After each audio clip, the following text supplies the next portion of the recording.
Welcome everyone to another legit coding exercise by Dr. Schick. Today I'm going to explain what went wrong with multiple choice question number 23 from the College Board's 2014 description of the AP Computer Science A exam. So these are the multiple choice example questions found in the description. Number 23 considers a shuffle method is intended to shuffle a deck of cards. So in example 1, we see the deck of cards. If you've done shuffling, you may have split your deck of cards into 2 equal stacks and then shuffled the stacks together. When you're finished shuffling, we go first stack, second stack, first stack, second stack, first stack, second stack, and so on. So we see here a shuffling or a mixing of the cards using a perfect shuffle algorithm. In example 2, if the pile of cards is odd, then we split the pile into 2 parts. The front half is the smaller part, the back half has that extra card, and when we shuffle, that extra card goes to the end. In question number 23, we see the code, and the question says what is wrong with the code. The code is not working as intended. We had gone through the code yesterday, and we found out that when we shuffle it, for the odd results, this last card is ignored, is lost, and so this last element of odd numbered arrays or odd-sized arrays will be ignored. So the answer to the question is C. The last element, the returned array, may not have the correct value. But what I'd like to do today is fix it so it works for both. So the first thing to fix it is to put this code into an IDE such as Eclipse, and that's where we're going to start. So I can get my blank Java file, and I'm going to grab it and I'm going to drag it into the source file of my demonstration project. And I do this every time. Copy the files, and we get this blank file in here. It's called blank, right? Nothing's in it. If you are familiar with Eclipse, the names of the classes must match the name of the file. So I'm going to rename this file something appropriate. So to rename the file, I'm going to hover over the file in Eclipse. I right-click on the file to get the menu for that file. One of the options in the menu is refactor. Refactoring is a changing of the code. And all we want to do here is rename. So we're going to rename that file something more appropriate. So I choose rename, and it asks me, what is the new name? The current name is blank. I'm going to make a name with a capital starting letter, as is the convention for Java classes. Since we are doing a shuffling, we're going to call this perfect shuffle. So now I'm going to have a file called perfect shuffle, and inside this file I'll have a class also known as perfect shuffle. So all I need to do next is to make a class. So I'm going to edit the code, and here we make a class. It's public. The keyword is class to specify what we're going to make, and this class is called perfect shuffle. All we want to do in this class is to fix the code for question number 23. So in comments we're going to tell us what we're going to be doing from the multiple choice questions.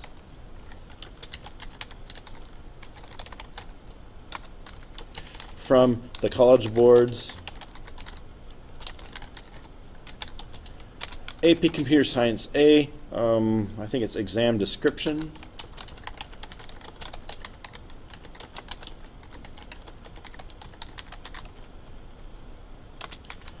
Create a solution to a problem or question number 23, which I reviewed already. So in the perfect solution we need 2 functions. One function is exactly what we see here in the College Board. Let's see if I can copy and paste. I can't, so I have to type. So in order to type, I'm going to move this over to one side and move this over to the other side so I can see what I want to type into the window. I need this whole function here, this whole method, from the public to the ending curly brace. So I can put that method in here. I can take a few liberties for my own method, or what do you call it, style. Public, static, integer array. That's the return type is an integer array. So the shuffle method will return an integer array, and in the parameter list for the shuffle method is an int array called nums. So the shuffle method will take in an int array and return another int array after it's been shuffled. I can expand this a little bit. Excuse me. So I can see just a little more. Try to get this in here. So I have the signature of the array. It wants to return a int array, but right now it doesn't do so. That's why we get this red line in Eclipse.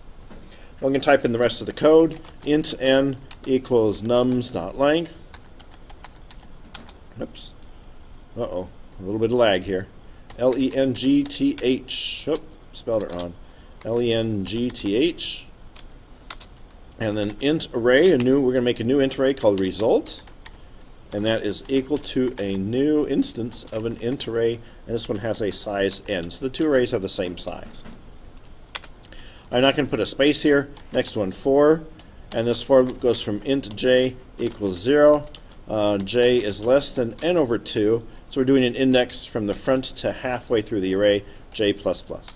And so this index walks through half the array, and there are two parts to the loop. The first part says result of j times 2, so we're going to write into the new array from the old array, and here's where the shuffle starts to occur, equals nums of j. So here we're taking the first half from the old array and spreading it out every 2 steps in the new array. And so that will get the first half, or the white numbers, spread out. So the white numbers are being spread out. So I go 0 to 0, 1 is going to 2, 2 is going to 4, and all the other indices in the white area are going to twice that index. So all the indices in the white area are going to twice that index in the new array. Then the other side, so now we're doing the gray parts, and that one is simply j times 2 plus 1, that's where we're writing it into, result of j times 2 plus 1 gets nums of j plus n over 2. So in the second half, we're just reading from the back half, from the gray area, and writing into the one past the doubled index. So 4 is going to go into position 1, 5 is going to go into position 3. In other words, half plus a half, where do we have that? The bottom, j plus n over 2 is this number here, goes to j times 2 plus 1, and that'll write the other gray numbers. So now we have this array, and the last step here is to return the result. So let's do that here. Return result, and then just passes the array back into the calling function. Now in order to test this function, right, we've written down what the AP exam has, but in the AP exam you're supposed to test it in your mind. And here we're going to use Eclipse to test it.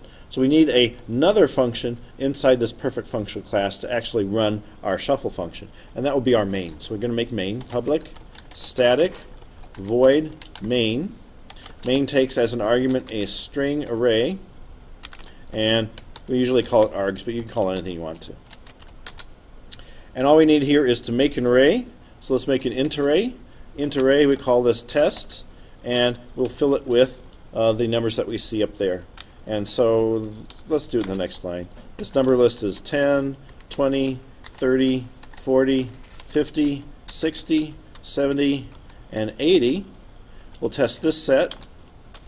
We also need an odd array. Let's call this even test.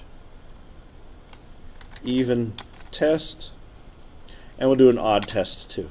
Int array odd test. This just has 7 of them. So I'm going to copy this line 20, paste it under line 21, and just remove that 8th value. Copy, paste. This one only has 7. And what I've done here is I've made 2 arrays using an initializer list. Initializer list is just a comma delimited list of values. Since this is an int array, even test has 8 values in it, very much like the example. And odd test has 7 values in it, very much like the example. So now we're going to run our function and see what comes out the other end. And to do that, we need to print these arrays. And so we're going to just print the array and then print the result. To do that, we're going to use the arrays class from Java. So we do system.out.println, and it's arrays.toString. Uh-oh, lag again. I got an extra letter. And toString takes as a function argument the array we want to print. So Java has a class called arrays, and it has a bunch of array functions in it. And this one, toString, will allow you to print a primitive array, even test. And then after we print even test, we're going to run even test through our shuffle and see what comes out. So here's an unshuffled array, and we just print it out again.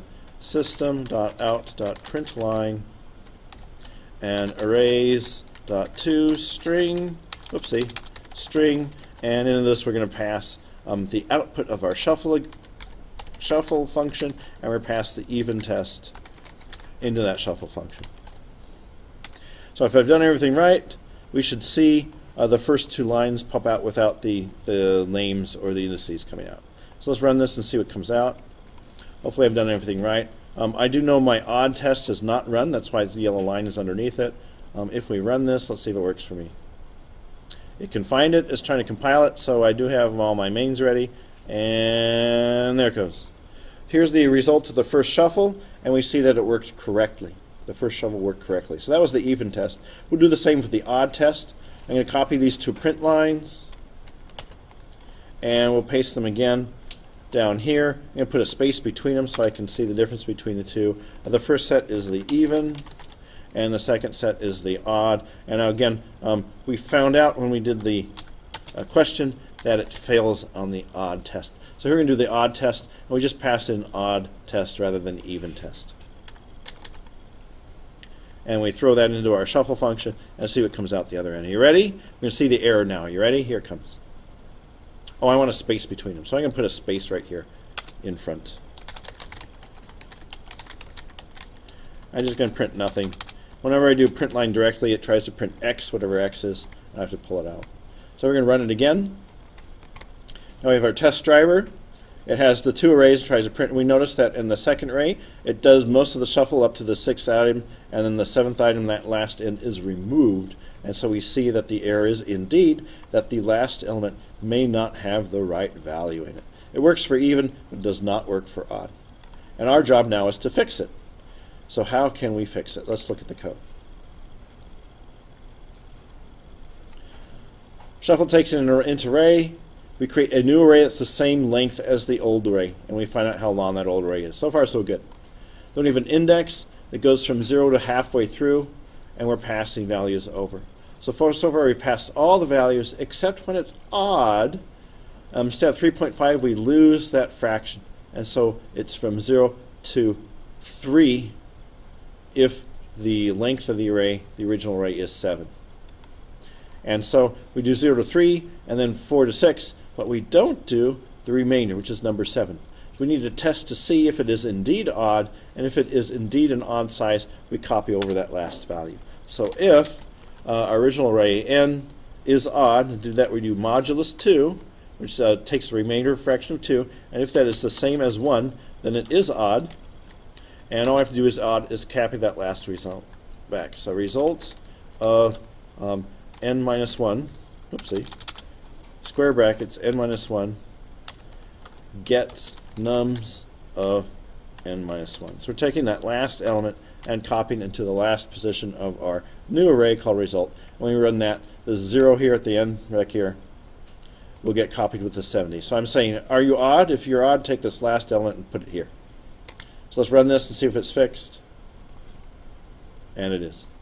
So that's the fix, that's the description of activity 23, and we see that if you are practicing for the AP exam, it is advisable to put the code into your IDE and run it to see if indeed your answer is the correct answer.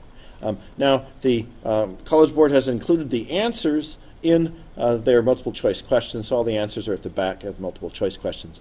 But why they are correct is not there, so you really need to figure out why they are correct, and I highly recommend that to figure it out, you stick it into your IDE and run it. And that concludes this demo.